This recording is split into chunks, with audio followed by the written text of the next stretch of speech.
Hai, apa kabar semuanya? Semoga kabar Anda baik-baik saja. Terima kasih karena sudah memberikan support dan juga kesetiaan Anda untuk membangun channel Codot Film. Yuk kita lanjutkan alur ceritanya, sambil siapin kopi dan cemilan, setting suara volume full. Gasken. Keduanya berjalan menuju kediaman orang yang bertanggung jawab atas Wu Jiang, dan sosok di tangan Xiao Yan juga tampak seperti akan bangun. Sosok itu juga dalam keadaan koma. Tuan Wu, apakah Anda di sana? Xiao Yan membawa orang yang terluka parah, dan Mu Feng mengikuti dari dekat dan mengetuk dengan keras. Di dalam ruangan, Wu Jiang juga melihat beberapa buku kuno. Ketika dia tiba-tiba mendengar bahwa pintunya diketuk begitu keras, dia tidak bisa menahan kerutan, jelas sedikit marah. Bagaimanapun, Wu Jiang sangat sibuk akhir-akhir ini. Pertama, lebih dari 60 orang menghilang, itu sudah cukup baginya. Kemudian hari ini, dia menerima perintah dari Sekte Xuantian, dan persidangan akan segera dimulai. Saya ingin tahu apakah orang-orang yang hilang ini belum terpecahkan. Begitu uji coba dimulai, dan orang-orang di atas mengetahui bahwa jumlah orang salah, maka nasibnya.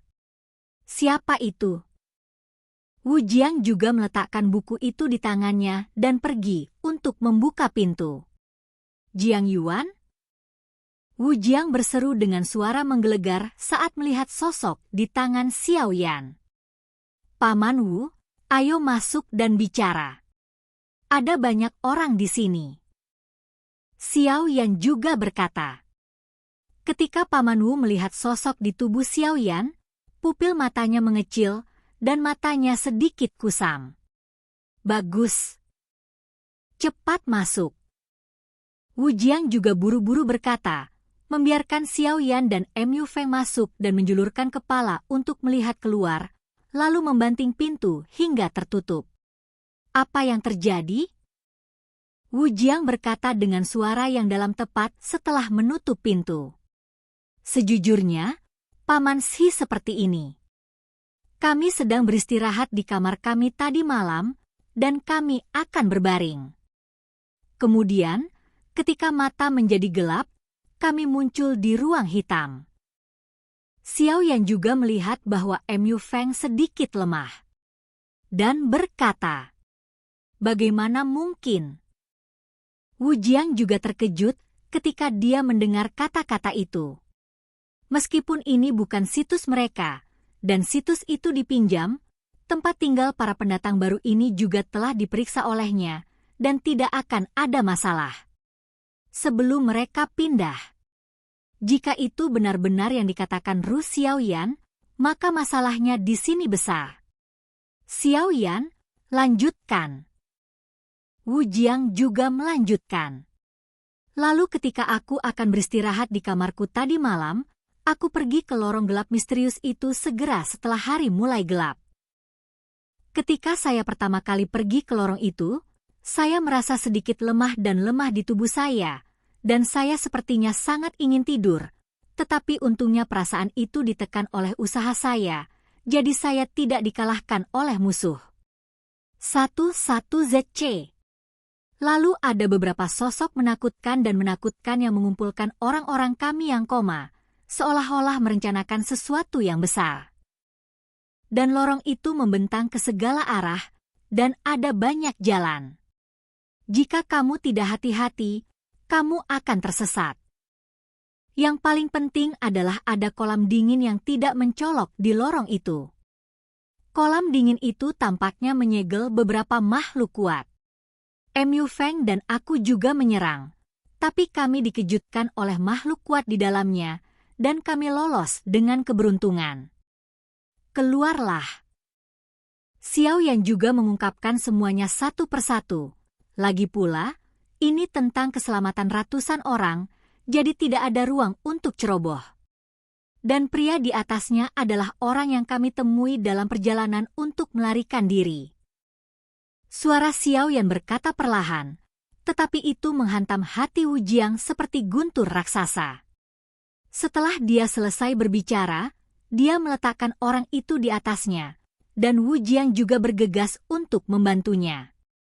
Brengsek. Itu sebenarnya hantu. Sulit untuk menghadapi ki hantu yang masuk ke dalam tubuh. Wu Jiang, yang juga seorang petarung besar, perlahan-lahan memeriksa tubuh Jiang Yuan, dan kemudian menatap ki hitam di tubuh Jiang Yuan dengan kejam. Hei, itu benar-benar kelalaianku kali ini. Aku tidak menyangka akan menyebabkan masalah sebesar itu. Mendengar ini, Wu Jiang juga menghela nafas. Paman Wu, sekarang bukan waktunya untuk menyalahkan dirimu sendiri. Prioritas utama adalah menyelamatkan para pendatang baru yang koma di lorong. Jika tidak, segalanya akan berubah nanti. Dan sepertinya aku merasa aura makhluk-makhluk di lorong itu menakutkan dan menakutkan. Mereka bukan manusia, tapi hantu di dunia hantu. Mereka mengambil begitu banyak orang secara diam-diam, jadi itu pasti ada hubungannya dengan hal-hal di kolam yang dingin. Mu Feng juga berkata dengan tidak sabar. Di mana pintu masuk tempat kamu melarikan diri? Bawa aku untuk melihat. Wu Jiang juga berkata dengan waspada. Tidak ada yang tahu pentingnya masalah ini lebih baik darinya. Meskipun masalah ini telah berakhir, setidaknya masih ada kesempatan untuk memperbaikinya. Pergi. Setelah Wu Jiang selesai berbicara, mereka bertiga berangkat menuju jalan setapak. Hei, ini aneh. Kami baru saja keluar dari sini. Mengapa tidak ada jalan keluar sekarang? Mu Feng juga yang pertama berbicara, dengan ekspresi bingung di wajahnya. Apakah kamu yakin ada di sini?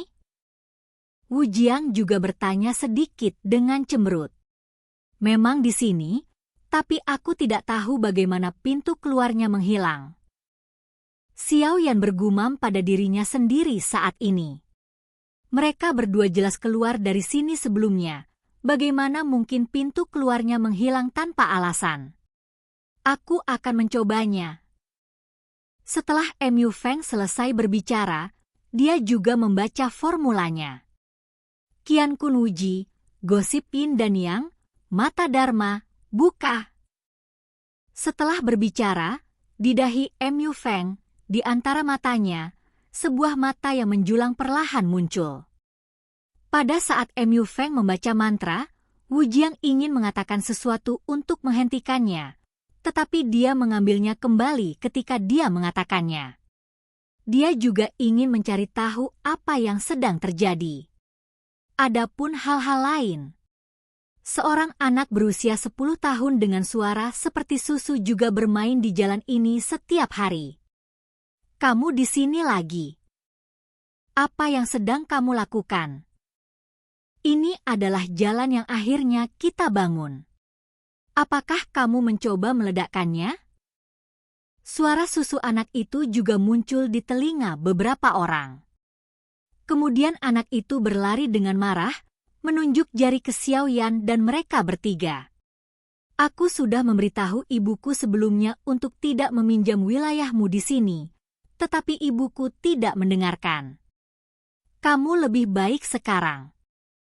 Kamu menempati wilayah kami dan tidak membicarakan ini dan itu. Setelah berbicara, dia melihat pada mereka bertiga dengan kejam. Kami baru saja lewat di sini, tidak ada niat jahat. Ayo pergi. Wu Jiang juga mengedipkan mata pada Xiao Yan dan berkata, Aku akan memberitahu ibuku ketika kamu datang lagi. Anak itu juga berkata tanpa henti. Ketiga Xiao Yan juga meninggalkan jejak dan berjalan menuju kediaman Wu Jiang. Bagaimana? Mu Feng? Wu Jiang juga bertanya. Paman, ini sangat aneh. Bahkan jika saya membuka mata untuk melihat, tidak ada masalah dengan pintu keluar tempat Xiao Yan dan saya keluar, seolah-olah awalnya ada tumpukan tanah dan tidak ada jalan keluar. Mu Feng juga berkata dengan curiga. Teknik gosip in dan yang tidak pernah muncul seperti ini weweng novel, Jadi itu hanya bisa berarti bahwa jalan keluar mereka telah menghilang begitu saja? Bagaimana ini mungkin? Paman Wu, apa yang terjadi dengan anak itu? Xiao yang juga melihat bahwa Paman Wu sangat sopan kepada anak itu. Yah, anak itu adalah putra penguasa tempat ini. Jadi, masalah ini harus didiskusikan dalam jangka panjang. Ayo turun. Talenta kelas 5 juga keluar hari ini. Kamu pergi dan lihatlah. Bagaimanapun juga, seleksi akan dimulai besok. Kamu hanya memberikan permainan penuh untuk kekuatanmu dan berpartisipasi dalam pemilihan. Kami akan menangani masalah ini. Penghargaan untuk uji coba ini juga cukup kaya. Wu Jiang juga berkata, ya. Mereka berdua juga pergi setelah mendengar itu. Bagaimana Jiang Yuan bisa menderita hantu yang begitu berat? Dan bagaimana jalan keluar dari lorong itu bisa menghilang begitu saja? Mungkinkah Xiao Yan dan yang lainnya mengatakan bahwa hantu di kolam yang dingin adalah? Setelah berbicara, Wu Jiang mengeluarkan sebuah surat, menulis beberapa goresan, dan menghancurkan ruang dan terbang masuk. Ada kata, "I mendesak E" di surat itu. Di depan aula yang megah, seorang pria berjubah merah sedang duduk santai sambil menyeruput teh dan anggur, ketika dia tiba-tiba melihat kekosongan bergetar hebat, dan kemudian sebuah amplop dengan kata, "I mendesak I" muncul. Dengan lambaian tangannya, amplop itu dibuka, dan beberapa pengetikan yang mencolok muncul di depan pria berjubah merah itu. Sepertinya ada hantu yang kuat di Hongshan, tolong minta bantuan. Oke guys, jangan lupa like, comment, share, and subscribe di channel Codot Film. See you next video, peace out and bye-bye.